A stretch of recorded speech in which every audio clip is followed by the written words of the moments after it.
there's a strange secret. How is it possible that women, living in one of the coldest places on Earth, without technology, without modern tools, without any outside help, manage to survive for centuries and keep their tribes alive? This isn't just a historical story. Behind it lies a mental technique that can change my life and yours. Do you want to know the secret? Then you'll need to stay until the very end of this video. The Arctic is unlike anywhere else on Earth. Cold seeps straight into your bones. For months, the sun may never rise, and then for months, it may never set. Wild animals, violent storms, and deadly temperatures that can kill within minutes are part of everyday life.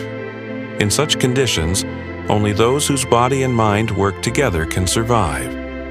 And this is where Inuit women became true symbols of survival.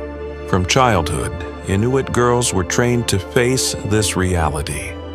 They learned how to sew clothes from animal skins that could resist winds at -50 degrees.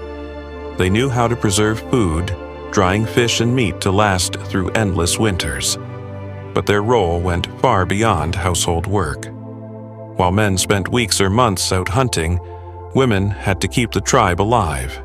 They guarded the fire, taught the children, acted as healers, and often influenced major decisions in the tribe.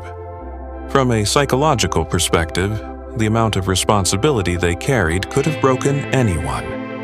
Yet Inuit women with strong minds and endless hope not only endured but passed down their culture and wisdom for generations. Imagine the long Arctic nights. Outside, nothing but darkness and the howl of the storm.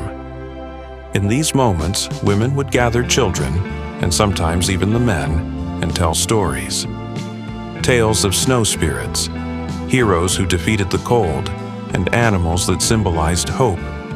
Psychology has something fascinating to say here. When the human mind hears a story, it feels safer. Stories create structure, they give meaning. They shift the brain from fear mode into hope mode. For the Inuit, storytelling wasn't just entertainment. It was a mental shield against despair. But Inuit women weren't only storytellers. They were the engineers of survival. They helped build igloos, but more importantly, they maintained them. They crafted tools, prepared hunting clothes, and even made boats from animal skins. If they stopped working for even a short while, the tribe could collapse. Today, when we talk about resource management or household economy, many of those concepts were already being practiced by Inuit women centuries ago.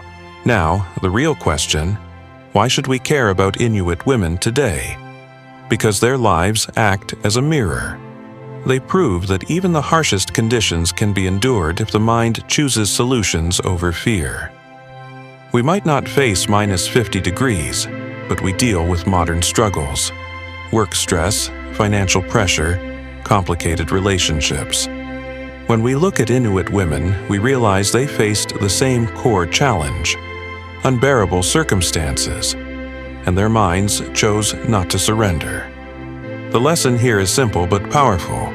When the human mind focuses on hope, it finds ways to save the body. So, let's return to the very first question. If you were in their place, would you survive? Picture yourself inside an igloo, the storm raging outside, darkness pressing in, and deadly cold surrounding you. The only thing keeping you warm is a story whispered by a woman who refuses to give up. Could you find that same strength inside yourself? Inuit women taught us that true strength begins at the moment you believe you have none left. So the next time life feels impossible, remember this. Just as they created hope in the heart of snow and darkness, you too can find a way to move forward, no matter how cold and heavy your own struggles feel.